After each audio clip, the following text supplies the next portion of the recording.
Good afternoon. This is Charles Kelly, Money Tips. Good to see you again. Did you know that anxiety or mental health in the workplace cost UK economy 118 billion? That's just in the UK alone, 118 billion annually. That's according to the Mental Health Foundation and the London School of Economics, a report out last year. In addition, we've got interest rates going up. This is the latest headline after last week's interest rate rise to 4%. Mortgage hammer blow of 5,000 a year. Of course, they're talking about the average person with a mortgage, but we know it's a stressful time. We've got wars going on. We've just come out of you know what, and the economy is still recovering, and there's strikes everywhere. So we know there's a lot of anxiety and stress in the workplace and on the whole in society. And everybody seems to be talking about mental health these days. Now, my special guest today is Gavin Rubinstein, who is an anxiety specialist. He helps people with anxiety, with stress, with mental health issues, and helps businesses as well cope with anxiety and stress. So welcome, Gavin. Nice to see you again. Hi, Charles. Good to see you. Great. Now, I met Gavin at a networking event, so that's just a reminder that you should get out and network, get yourself out there. Lots of events going on, including our Business Buzz. But I'd suggest any networking you can find, do get out there. And if you like what I'm saying here today, please don't forget to like and share and subscribe and all that sort of thing. So Gavin, I said, great to see you again. Tell me, it's an unusual field. I mean, how did you get into this? Were you trained from young, or did you drift into it from another job, or what made you get into this field? Yeah, it's a good question because there's kind of various answers and reasons as to why I got into it. I think fundamentally the most important things are I've always been particularly, I suppose, inquisitive about the way people think, in terms of how that influences how they feel and how they behave. So what better way, I suppose, in business, my background was in commercial partnerships. And what better way in business is, or to manage business, if you can understand the way people think, because how Right. people think influences how they feel influences how they behave, and that influences the performance and what they get back. Yeah. So I thought, how could I bring that into business? And that's probably one of the ways, or one of the reasons why I was so interested in what I do. Okay. And then you did you have to go through training to get into this? Did you Yeah, re-educate yourself? yeah. I mean, I actually first started studying probably around about 14, 14 or so years ago. I Okay. began studying, yeah, at King's College in London. Okay. Um, and then some years later, I continued with the study, sort of moved into not just change therapy and clinical hypnotherapy, but I moved into things like neurolinguistic programming and cognitive behavioral therapy. And, there were certain patterns and things I was noticing within business, particularly in what I did.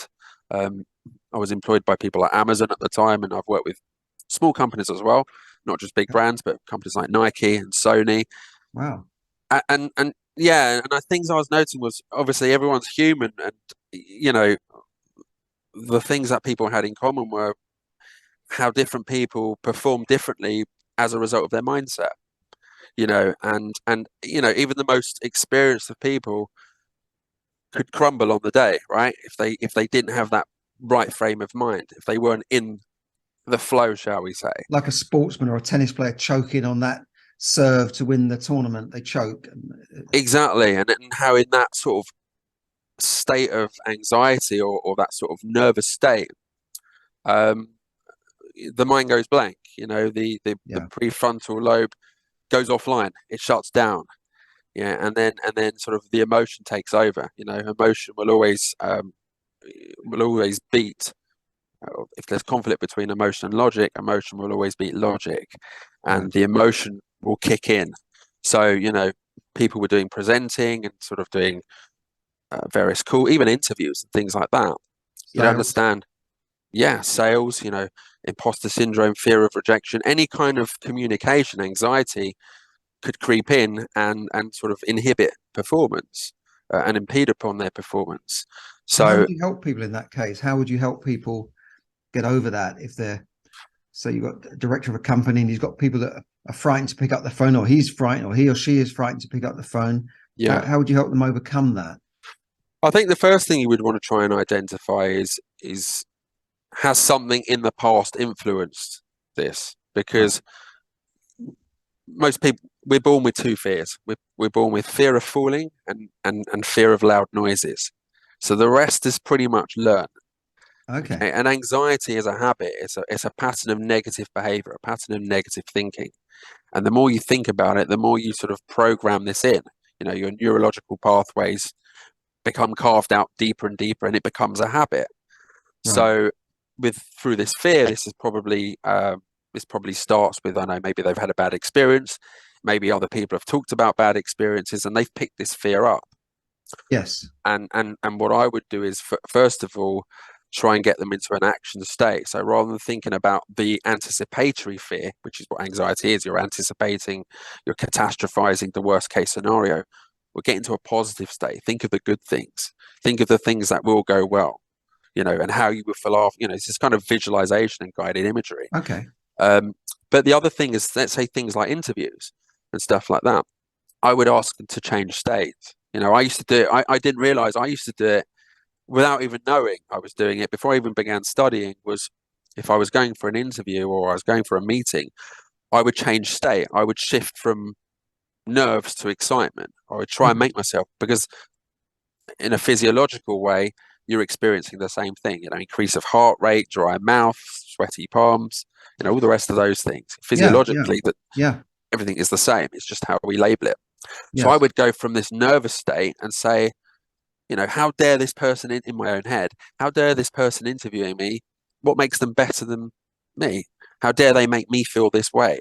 And I would sort of change my state from nerves to being amped up and kind of like, in a different mental state. So from nerves to excitement. And as I say, you can't be in more than one emotional state at a time. So I would change that state. And that's what I would do. I would try and get them to change that state. And Okay. obviously, there's loads of other techniques that you can do to do with breathing, bilateral stimulation, activating right side of the brain versus left. When you're anxious, the left side of the brain is highly active. There's an increase in blood flow that goes to the left side of the brain. So stimulate the right side to create integration, to create balance. Okay. Lots and lots of techniques.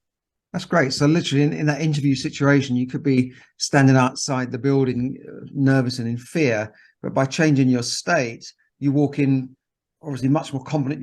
Your shoulders back, physiologically, Yeah, you're much better. Immediately you walk in, so they can yeah, see as you come in the room. correct. You're a different person almost. And even things like vision. Yeah, so when you're in an anxious state, or what creates is something called foveal vision.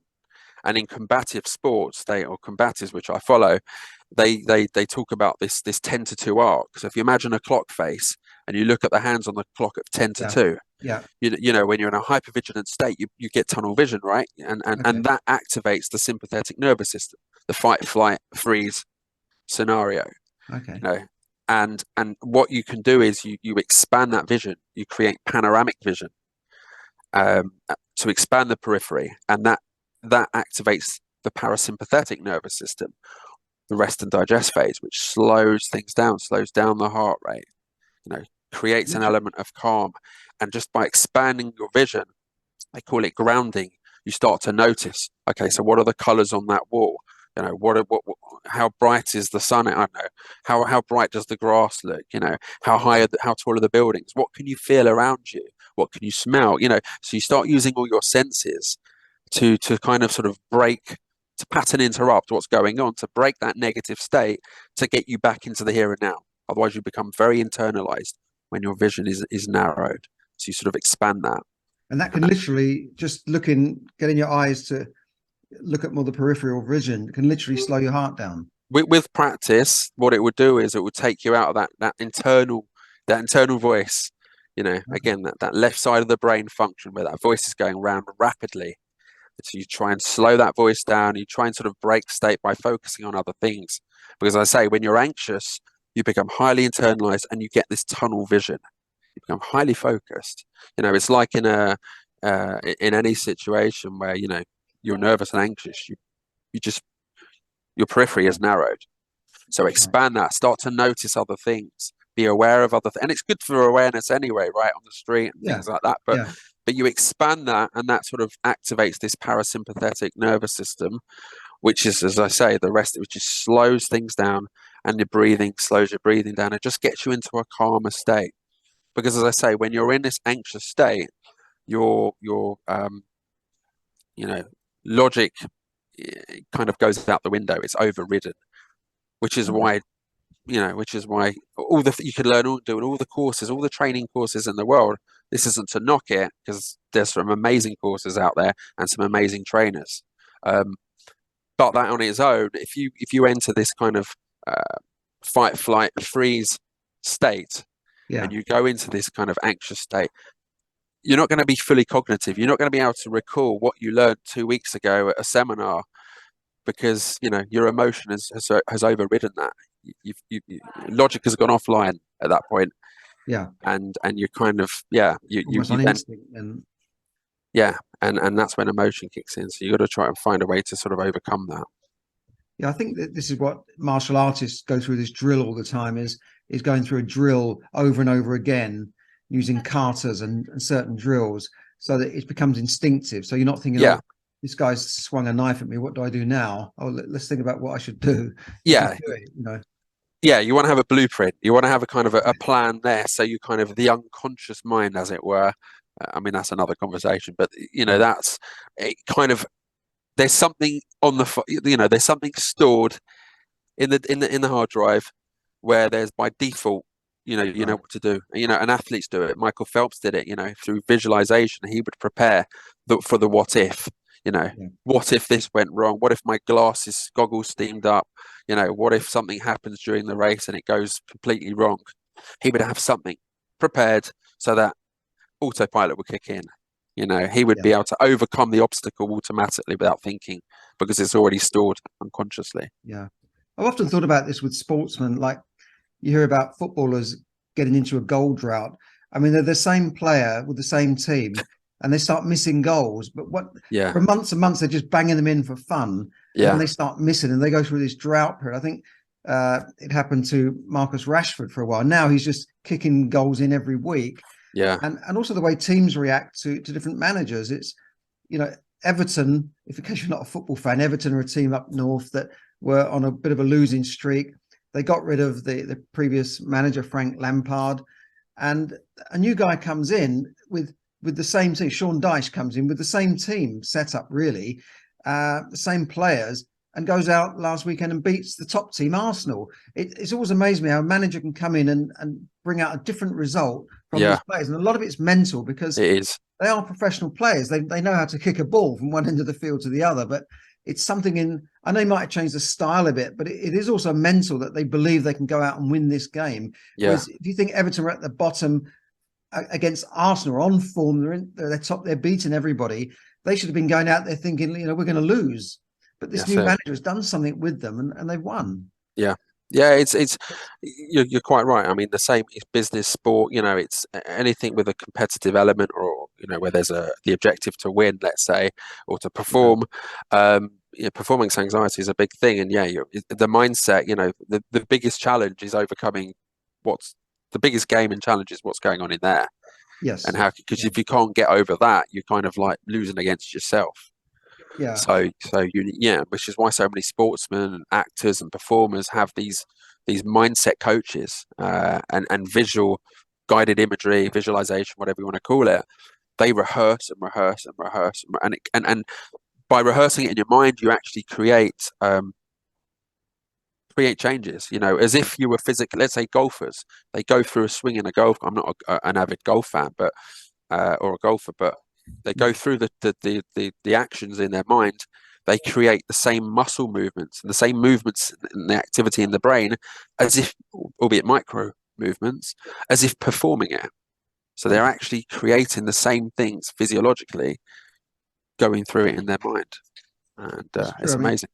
when you have these dreaded penalty shootouts in European Cups, World Cups, Yeah, and players who can kick a ball, it's only 10 yards. They know they can get that ball in the goal, and yet they miss it. But yeah, I've always looked at a player coming up to the penalty, to the ball, and thinking, in their mind they've already missed it. You can almost you're see right. that they're walking up, and you can almost see the confident players. Maybe it's Yeah, something to do with their postures, but some players, they're just going to go and bang it in, but others that's it. they've already got the doubt in their mind. That's before it. they've even taken that shot.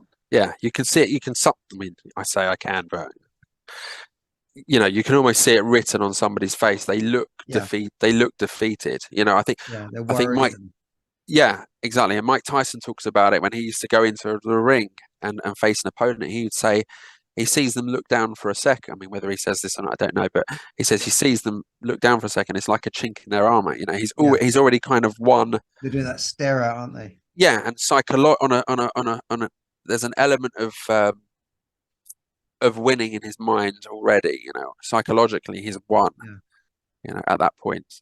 I agree, and I heard an interview with Arnold Schwarzenegger in his days when he was doing the Mr. Universe, and he said he used to go to other opponents and psych them out, Yeah, and sow yeah, doubt yeah. in their mind. And I thought, well, how does that work? Because they're just getting up there and doing a bit of this, and You've yet watched Pumping Iron, Charles. Have you been pumping watching Pumping iron, Iron?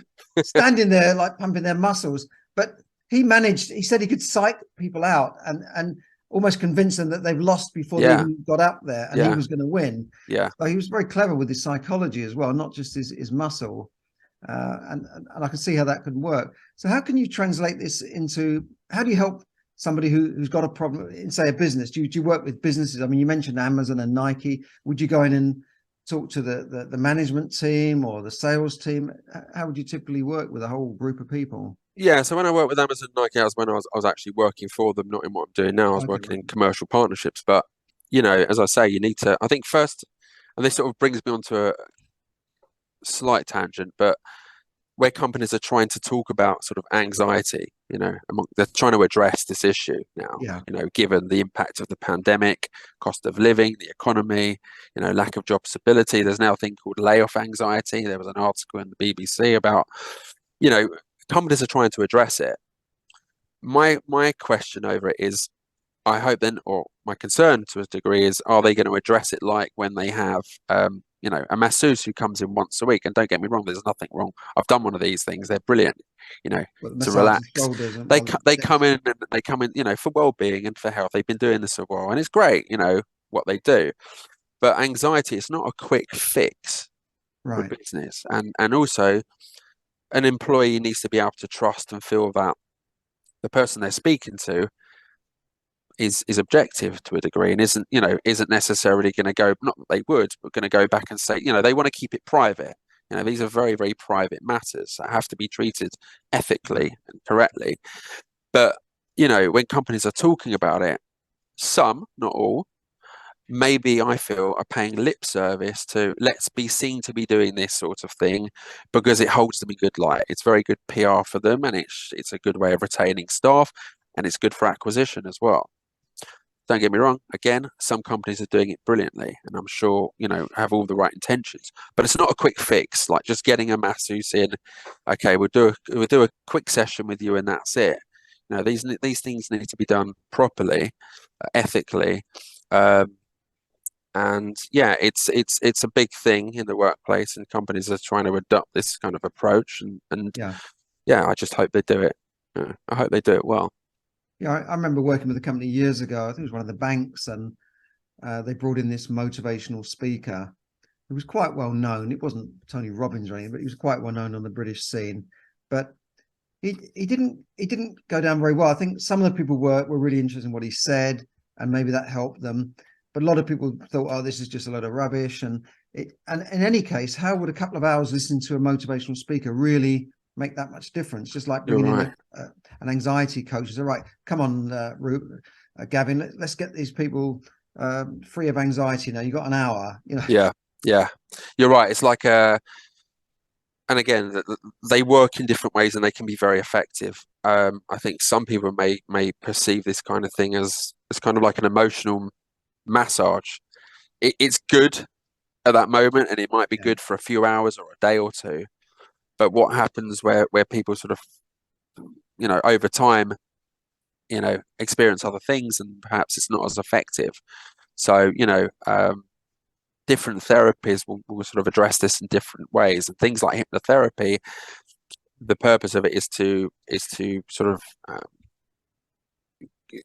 embed suggestion into the unconscious mind. change of habits, change of behavior, change of beliefs to a degree. And that is kind of different to, let's say, cognitive behavioral therapy, which is more conscious and sort of you're managing how you think and how you will sort of be able to manage your thoughts, manage your feelings and emotions. It's slightly different. One's sort of more about management, and one, hypnotherapy, is more about elimination of something or alleviating something through sort of change work. It's called change work. So you can work with people individually, obviously, on hypnotherapy to deal with a particular issue. Yeah, hypnotherapy, NLP, bit of CBT. My style of hypnotherapy may be different to some, because I think I might have mentioned this to you previously, but hypnotherapy isn't like mind control. A lot of people see hypnotherapy as this mind control work, and oh my God, they're going to make me fall in love with a mop, or make us sound like a chicken. Therapist, which is stage hypnosis, which is different. I mean, hypnosis is essentially a state of focus and suspension of disbelief. It's use of imagination and focus and parking any kind of disbelief. It's being open to suggestion and being compliant, being complicit, and sort of allowing yourself to go with these suggestions. And I think I explained it's a bit like when you watch a film, when you read a book. It's not true. They're characters. You're in the comfort of a cinema or your home watching a TV, but you buy into it. You suspend disbelief. You allow yourself to believe these characters are real, and you experience physiological change. If it's a comedy, you laugh, you find it funny. If it's a thriller and there's suspense, you get nervous and you feel your heart pounding away. So you go through these changes, even though horror it's movies, you see people screaming in the cinema, and scream, like this, cover your face, and you get nervous, you allow yourself to believe, and that's hypnosis. It's imagination.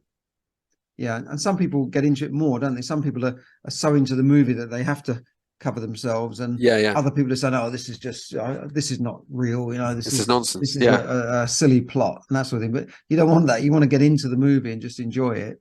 Exactly. Maybe some people are more susceptible to that, so hypnotherapy than others. I don't know. I mean, it's I mean, different people. Some are more engrossed, some are less engrossed. They're more distracted, which is why there's this element of there's an element of focus. And use of imagination, and then there's obviously this build up of anticipation, expectation. You have this expectation that something is going to happen, some sort of change work. You've got to believe it, to a degree, because if I was to see someone who said, I want to quit smoking, I'd say to them, I'd first of all find out, do you really want to quit smoking? Or somebody, has your wife, your mother, your father, your brother, your friend told you need to quit? They've got to want to do it, and not just for, let's say, secondary gain. They don't just want to quit smoking, for other reasons. They've really got to be into it in terms of wanting to kick the habit. And that you would help them through that. And have you had results where it's worked and they've I mean, specifically not so with smoking, but you've got to be able to identify and understand. They want to be able to do it. They've got to buy into it. The work comes from them. Let's say as a hypnotherapist, you are like you're the facilitator. There's a saying in hypnotherapy that all hypnosis is self-hypnosis. It comes from the client, the individual. As a hypnotherapist, you are the person guiding them through that. They're doing it. It's their imagination. You're merely sort of guiding them and giving suggestion, commands. And do you have to be with the person to do that, or could you do that over a Zoom call?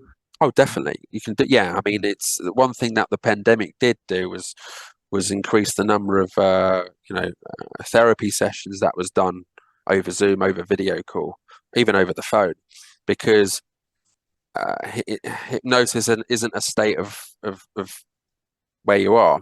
It's a state of mind. So it's where you are in there, not where you are physically, in terms of which room you're sat in or which building you're sat in. The change work comes from the mind, so you can be sat. Yeah, you can be pretty much anywhere, so long as you can concentrate and you're not interrupted. So you can work with people anywhere in the world, effectively, on your therapies and absolutely, and treatments. And what sort of situations do you enjoy most dealing with in terms of your you're helping people? Is there any particular areas you think you specialize in or you enjoy doing Yeah, more? I mean, performance, any kind of Performance, performance, and that could be business performance, public speaking, sports, to sport performance, to somebody wanting to overcome fear presenting or going on stage, performing on speaking. stage. Public speaking is a fear of people, isn't it? Yeah, people doing tests, exams, Yeah. competitions, any kind of performance really, Okay. because mindset plays such a big part. Great. And how do people contact you typically? What's the best way of getting hold of you and Yeah, find out more about your services? yeah, sure. I mean, normally it's through word of mouth, but also website www.gmrhypnotherapy.com. That's Yeah, gmrhypnotherapy.com. I'll yeah, put that up in the description. gmrhypnotherapy.com. yeah. gmrhypnotherapy.com. Um, but as I say, word of mouth, people can reach out to me on LinkedIn. LinkedIn. People That's reach out Gavin to me. Rubinstein on LinkedIn. Yeah. That's right. Yeah, yeah. And people, yeah, and so generally, I think word of mouth is good because there's um there's an element of authenticity. Yeah. I think I mentioned as well. I helped a girl in Denmark who she was doing something related to a care home, and she was getting anxiety and nervous panic attacks about doing this work. Right. She was completely competent, but she'd obviously somehow got it into her head that um, Mm. which made her nervous. Maybe she wasn't able to do it. And I think we just conversed on email um, for less than an hour, Really? and I got a message from her the next day saying it's completely changed. Wow. She was able to go in and do her work effectively, and thanks very much. So that sort of thing, that sort of feedback is amazing because you've Yeah. created amazing change for someone, and you've really helped someone. And you did it within an hour. You didn't say, well, now you need 6 more sessions. You were honest enough to No, say, well, that's all you need. You don't need many more. yeah, and that's not to say, everything's completely fine or Yeah. indefinitely. Everyone's different, and I would never guarantee. I say to someone, "This is 100%. This is going to work for everyone." I would never. I couldn't commit to that. Yeah. Like with any kind of therapy, even like with medication, no one can guarantee True. anything. Yeah. What I would say is to anyone, um, continue, going through all the orthodox methods. Continue seeing your GP, continue doing what you're doing. If this was the case, don't change anything in terms of what you're doing. What I do, let's say if it was different extremes, what I do can support that. Let's say it was pain management. You know, Right. I wouldn't say to someone, stop your medication, stop seeing your doctor. No, get permission from your doctor or, an orthodox professional person. Continue doing what you're doing. Continue, don't stop the medication. What I can do can help sort of support that, can help sort of take the edge off, maybe help you manage pain a little bit, and that sort of thing. Is that the same for people who might be on antidepressants and these sorts of drugs that Yeah, are just given out like Smarties for people with any form of? I say that because yeah, a friend of mine had a problem and she was suffering from a physical illness, and they said they kept trying to get her onto antidepressants, and she said, "Well, I'm not depressed." And they said, "Well, you might get depressed. You might need this to pick you up." And yeah. she didn't go for it, but it did seem like several doctors were pushing her onto this. Yeah, I mean, I would always say take the doctors, I Yeah. mean, to a certain, if it's, if we're talking about sort of mild anxiety here, which doesn't impede upon everyday life, Yeah. Yeah. uh, that's fine. But, if it's, I would always say, look out for things like contraindicators. If somebody has a certain condition, personality disorder, I would be very, very wary of unless their doctor said this is absolutely fine. Right. Somebody who's got bipolar, someone's got epilepsy. There are certain Right. contraindicators that I would be very, very reticent to work with, as I say, unless their doctor has given written consent to say this is Okay. okay. But mild anxieties, fears, nerves, phobias, Right. performance-related stuff, I'm happy to do. Yeah. Which I think is better to use your type of therapy than rather than reaching for an antidepressant over the counter, because you can get these things in chemists and to calm you down and that sort of thing. Or people sometimes drink, this thing about I'm going out and I'll have a drink before I go to calm Yeah, my nerves. I mean, alcohol is never going to be good for you. It might make Correct. you feel good for a while, but that in itself can be a depressant as well, can't it? Yeah, and the issue's still there. You know, Drugs and alcohol. yeah, Yeah, the issue's yeah. still there. The issue's still there. It's not gonna get rid of it. The issue's still in there, which needs to be dealt with, and that, you know, could be from a number of things. You know, grief, trauma, you know, remorse, regrets, all these past things that's causing where they are, you know, how they are today, you know, with this, which just creates this anticipated anxiety, you know, this, you know, it comes out in different ways. You know, some people, they react, you know, with anger, some people will ruminate, you know, and they sort of, you know, anticipate the future, the worst case, they catastrophize everything, the worst case scenario. And this could have been caused by trauma and things that have happened in their past, which they need to deal with first. That needs to be dealt with and eliminated. And then they That's can work right. on the here and now. Yeah, and I think it comes a lot with investors who, you know, if they've had a problem in the past, they might be too nervous to make that investment that they want to make, whether it's in a property or stocks and shares, or Yeah, and they're frozen and they can't do anything that's right. because even large investors like Warren Buffett will talk about the mindset you need to have to invest. Yep. You know, he talks about being fearful when everyone else is being cheerful and this sort of thing. But I think that mindset does come into it a lot with investing and Yeah, and making money, because you have to have that certain. It doesn't mean you're just reckless, but you at some stage you've got to push the button and make that decision. exactly. Yeah, you're right. And even things like, you know, things like imposter syndrome and limiting beliefs and all these things, you know, you're holding yourself back. That's not to say fear. I mean, fear is a good thing.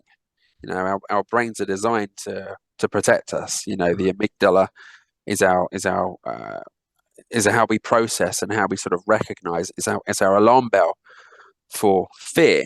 Yeah, It's when perceived fear, you know, perceived threats, which is anxiety, start to impede upon our everyday life. You know, there's no real fear there, but you're actually not leaving your house, for example. This is when it becomes up, and phobias form and things like that.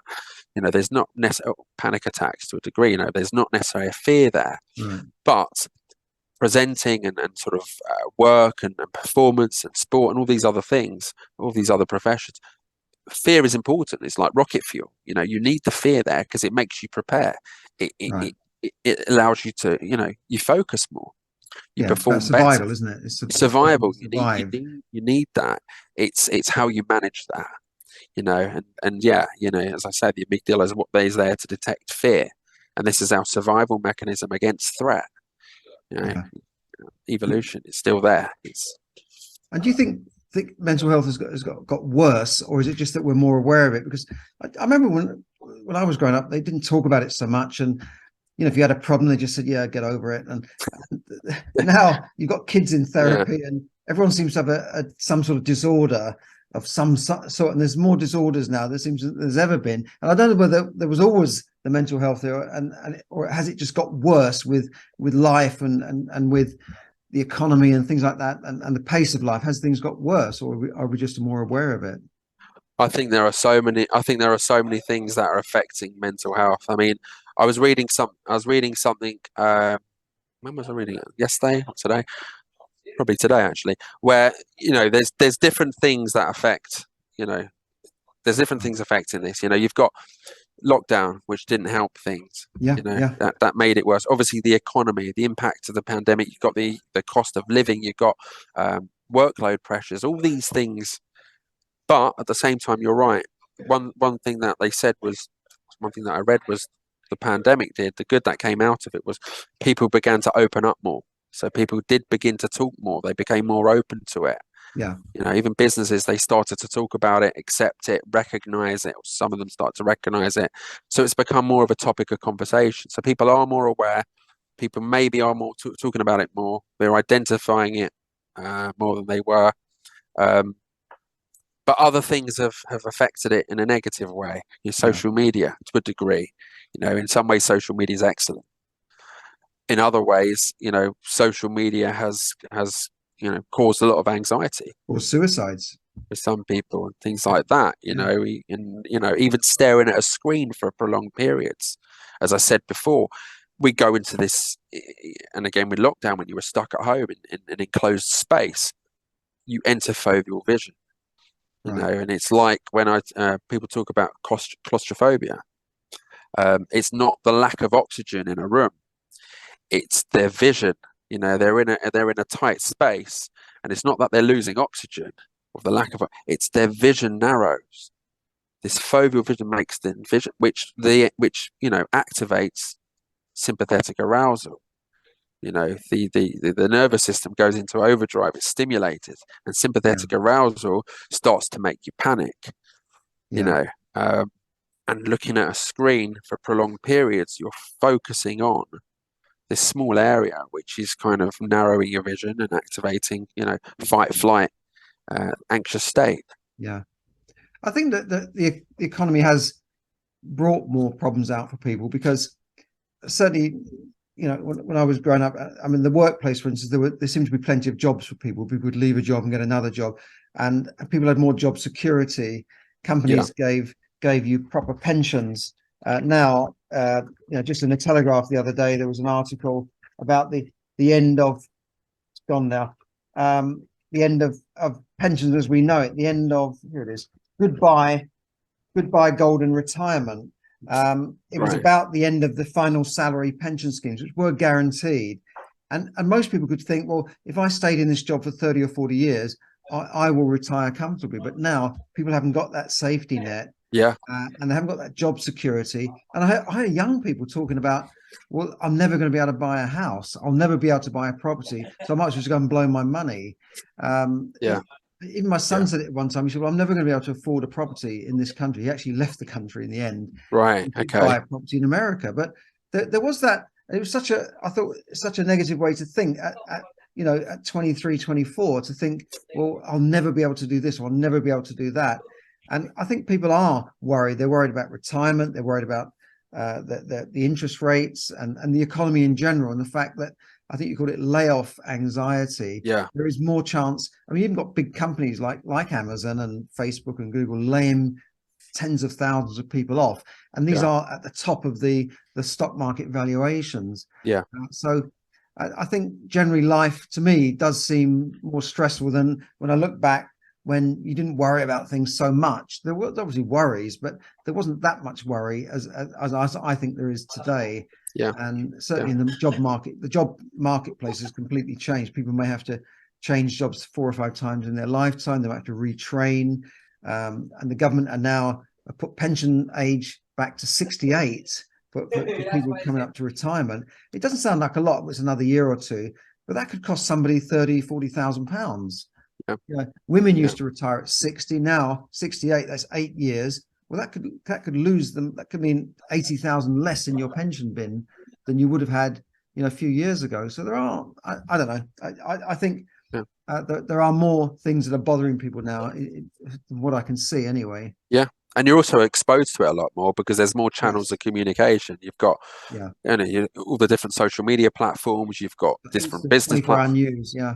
Yeah. So you're kind of you're overloaded with all these negative messages. I mean, they're not all negative. Some of them are brilliant. Some of them are very, very good. So, and again, I'm not slating social media at all. It's just how much, how much exposure you get, can affect you differently, and can positively affect you or negatively affect you. But if you're being told negative things day in, day out, they're the only messages you're absorbing. Well, guess what? You're going to start to have a negative mindset. Yes. If everything you're absorbing is negative, consuming is negative. So yeah, when it's in your face 24/7, it's gonna take its toll. But you're Yeah. right. I mean, the financial insecurity and the job stability. I was reading an article where, I think the biggest causes of anxiety in the workplace, or one of the biggest causes, was the lack of job stability. The fear of being laid off. And so many tech companies, unfortunately, are going through, this rough patch where vast numbers, colossal numbers of staff are being let go. Understandably, with everything else going on. Is this the curse of AI? Is this AI coming in to take over all the jobs? And there's that worry at the moment. I mean, on the news now, they're talking about Chat GPT, that Yeah, it can write things, but we've heard about these things coming in over the last few years, but now they seem to be here. Yeah. And you see things that they can write an article better than you can, and it's done in seconds. That might take you 2 hours to agonize over, and then you can edit it, of course. But there is that fear. And then you got the tech companies starting to lay people off after they were booming and hiring people for the last few years. So, but I guess Yeah. those jobs will be replaced in some other way with other jobs. Yeah. I mean, I think I saw something similar on the BBC. Maybe it wasn't the BBC, maybe it I was think it was another last news night. channel. Yeah. And they talked about, this threat to the job market. But then didn't they Yeah. years ago talk when they used to talk about IT? Yeah. Yeah. They used to say robots are going to be doing our jobs. But to me, it seemed like actually technology increased the number of jobs out there because, The you had economy. programmers and architects and web people, I don't, all the intricacies Yeah. of it, but Yeah. it created more jobs, with all the online stuff and all the web stuff. There Yeah. was more and more jobs, Yeah. appearing. I think you're right, and so I think people should always try and look at things positively if you can. Have you got any? Just finally, I know you probably got to move on, but have you got any sort of simple tips that people can employ to make their life better or get over a situation? It could be physiological, it could be the way they Yeah, stand, the way they sit. Have you got any yeah, simple things people can do? yeah. I think the thing I mentioned before, obviously, was the vision. Yeah, When you're walking in the street from a street, just an awareness perspective anyway, to be aware. It's important to be, what people are like. They're now head down on the phone, yeah, they're walking texting. down on the street like Yeah, this. and you wouldn't know if somebody, until somebody's there in your face, you wouldn't probably know about it. But Yeah, um, there are things like self-talk. right. So, for example, you've got this when you're anxious, you have this voice in your head. Yeah. Um, It's like on your back, isn't it? You can't do that. You can't. Who do you think and you yeah, or when you're just rapid speaking. are? Yeah, Internal dialogue is rapid. So techniques to slow the voice down. It's very hard to be anxious, or much harder to be anxious when that voice, that internal voice, is speaking incredibly slowly. When that voice slows down, everything else slows down. Be more externalized, be more aware. You're right, change your physiology, change your posture, because you tend to see people who are down kind of live yeah. their The life. They shoulders are live, hunched. Yeah, yeah, they live below eye level. Everything's down, a bit yeah, like yeah, that. Pick yourself, and again, you can do things where try sort of thinking negatively and being negative when you're sat upright and your shoulders are yeah, back, your chest's out, and your yeah, chin's up. yeah. It's a lot harder. Yeah. Be more sort of upright and more upbeat. Physiologically, you're changing that in Even your your sort of vision, if you're looking up, and that your thing about vision, your posture, look how you up, hold don't look yourself. so down, don't look down. It's like a Yeah, message. and also self-talk. When you look down, it's a lot easier to recollect or recall and go into this self-talk phase. You're looking down and you're recalling your emotion. A lot easier to recall your emotions for some reason when you look down. Okay. And you start to go into self-talk. Even when you look down on your phone and your vision and you sort of draw upon self-talk, look up and be sort of more aware and sort of expand that vision, shoulders back. You become more upbeat, you become more positive. That's one small step. There are other things, there's paradoxical intervention, something called, which is it's counterintuitive to what you'd ordinarily do. So, for example, I'll give you a quick example. I'd say to somebody, okay, you've got a fear, let's say, of speaking in public, and they tell me that their heart rate is just going through the roof. It's just really pounding. Yeah. Paradoxical intervention is doing the thing that is making them anxious, doing the thing that is making it's counterintuitive. Right. So I would say to them, all right, okay, so your heartbeat is going up. You know what? And it's kind of a similar technique with panic attacks. It's called flooding. You tell them to imagine that they are glued to the spot, they can't run, they can't escape, and that way the amygdala, the part of the brain that sort of alerts them to danger, it's like the alarm bell to danger. It learns to deal and cope with the situation. So I'd say to someone, right, okay, rather than trying to calm yourself down, make your heartbeat go faster. Make it pick up speed really fast, make it go really, really fast. So I'd get them into that state. And this would have two effects. One, let's say they could make their heart rate go faster. That would actually show them actually they can control this. If they can make it go faster, then they can slow it down. So it gives them that element of control and self-belief back, which adds to confidence. The other side, or the opposite side, is if they can't control it and they can't make it go faster, that has a good effect too, because then they realize, actually, this is as bad as it's going to get. My heart rate's not getting any faster. This isn't getting any worse. And that starts to calm them down, because they think, actually, that's as bad as it's going to be. And then it starts to subside because they feel, oh, this is all right, I can cope. Yeah. This is a coping tool, it's a coping mechanism. So yeah, and I've done it with people. I've said it to people who can't sleep, insomnia. There's a line, I took it from Saving Private Ryan, where he says to the guy, what's the best way to fall asleep? And and the guy responds, he said, well, best way to fall asleep is to try and stay awake. Yeah. So I'd say to someone, well, when you go to bed, do everything normal, don't change anything, do what you normally do. And when you're lying down without using your hands, okay, keep your eyelids open. Don't let your eyes close. I want you to stay the whole night, stay awake. Do not let your eyelids close. And every time you feel your eyelids close, keep them open. And you, I don't know, you know what it's like. You ever sat watching a film or watching the TV, and the more you try to fight it, the more, that wears you out. You get more and more, and you're gone. Yeah. Exactly. The next thing you're gone. So it's the reverse. It's counterintuitive. Yeah. And Milton Erickson used to do it in hypnotherapy. Right. I think the other thing with public speaking is breathing as well.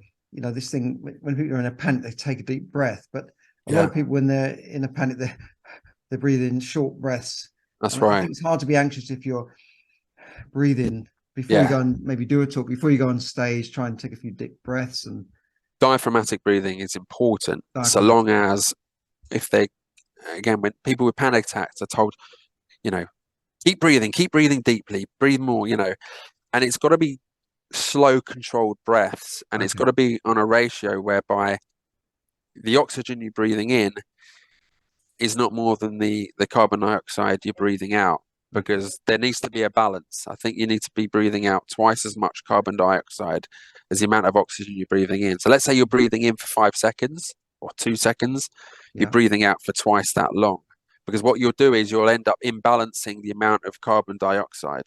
Oh, right. Okay. Yeah. Okay. So you need to you don't want to change the balance of carbon dioxide, because the problem is when people have panic attacks and they say they're hyperventilating, it's because they're breathing in too much, too rapidly. Shallow breaths, fast breathing. It's got to be slow and controlled, because you start to breathing too fast, too much. That's when you start getting the tingly hands, the nausea, the dizzy. The hyperventilation is caused by breathing in too much. Okay. And that's exacerbating the panic attack. So you need to be controlling that breathing out for twice as long as you're breathing in. Otherwise, you imbalance the gases. Things like that. Yeah. Well, I think it's very interesting. We could do more sessions on this, but I think it's really interesting, and I hope everyone's got something out of that. Could you read out your website again? Maybe read it slowly so people can get it. Yeah, it's www.gmrhypnotherapy.com. It talks about hypnotherapy, but obviously, as I mentioned, there are other areas to what I do. And at the time I set that up when I was more involved in hypnotherapy, and now it's a mixture of things. Great. Okay. And they can also find Gavin Rubinstein on LinkedIn as well. So thanks very much, Gavin, for your time. Pleasure. Really interesting. And I hope we can speak again, or we'll meet at one of those networking meetings. So thanks very much. Absolutely. Thanks for having me, Charles. Thanks. Really appreciate it. Thank you. Great.